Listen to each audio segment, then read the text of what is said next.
CNN Sam Kylie has more now on Ukrainian forces battling to retake territory east of Kyiv. Russian armor smashed in a Ukrainian assault east of the capital. Ukraine now claims to have blocked Russia's offensive against Kyiv. He said, "We've been engaged in a counterattack to recapture Lukyanovka. The operation has been a complete success. We decisively repelled the enemy. At times it's been a ferocious infantry fight, and it's taken several weeks." Ukraine has also relied heavily on modern drones, here ambushing Russians from the air.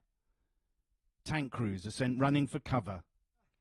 Ukraine has claimed that badly led Russian forces do have more manpower, but that they are reeling under unexpected attacks and lack of supplies.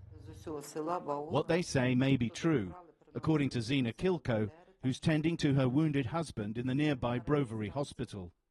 Her village was overrun by Russians, and she described dealing with Russian soldiers who were hungry, cold, and out of control. She said, "They wore my woman's hat, my coat, my boots. They wore our clothes. They took our bedding. I don't know what they've done with it. They slept, they ate, they wandered about. They stole our money." A Russian soldier, whom she said was drunk, blasted her husband's leg off with a stolen shotgun. "So then we were 2 days in the basement," she said. "We started stopping the blood flow and giving first aid. We'd got 2 medics. I'm a midwife, and there was a nurse with us." She said that 2 Russian officers later admitted that they didn't support Putin's invasion, and others helped her evacuate her husband Vasil to Ukrainian lines. Maxim, a professional Ukrainian soldier, was shot in the shin during a firefight a few miles from the hospital. He shares Zina's contempt for Russian forces. "Their commanders are sending their soldiers to the slaughter," he said. "These bastards, they're just sent to their deaths. The officers don't pity them. They don't even count their losses. Civilians here do." Andrei Mulya arrived at the hospital when we were there. He'd been helping his brother Dimitro, a beekeeper, attend his hives when Russian shells fell among them 3 hours earlier. Mortally wounded, Dimitro was dead on arrival. He leaves a wife and 3 kids. He said, "These aren't people, they aren't even animals. I don't know what to call them." Sam Kylie, CNN, Brovary. Well, Russian President Vladimir Putin has accused Western nations of trying to cancel Russian culture. In a televised meeting with cultural figures, Mr. Putin complained that Russian cultural events around the world have been cancelled in recent weeks, and he called such actions Nazi-like. The proverbial cancel culture has turned into a cancelled culture. Tchaikovsky, Shostakovich and Rachmaninoff are excluded from posters. Russian writers and their books are banned. The last time such a massive campaign to destroy unfavourable literature was carried out was by the Nazis in Germany, almost 90 years ago.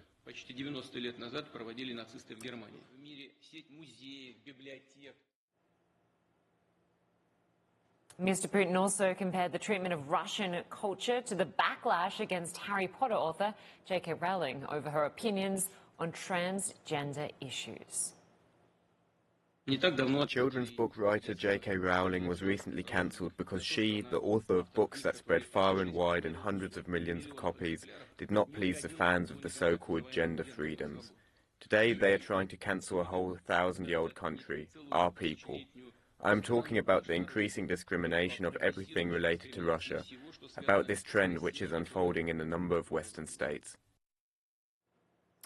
Well, for her part, Rowling pushed back against being brought into the discussion, tweeting, quote, "Critiques of Western cancer culture are possibly not best made by those currently slaughtering civilians for the crime of resistance or who jail and poison their critics."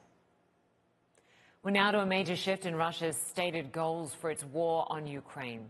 A top Russian general claims that the first stage of the invasion is complete and that efforts will now focus on eastern Ukraine.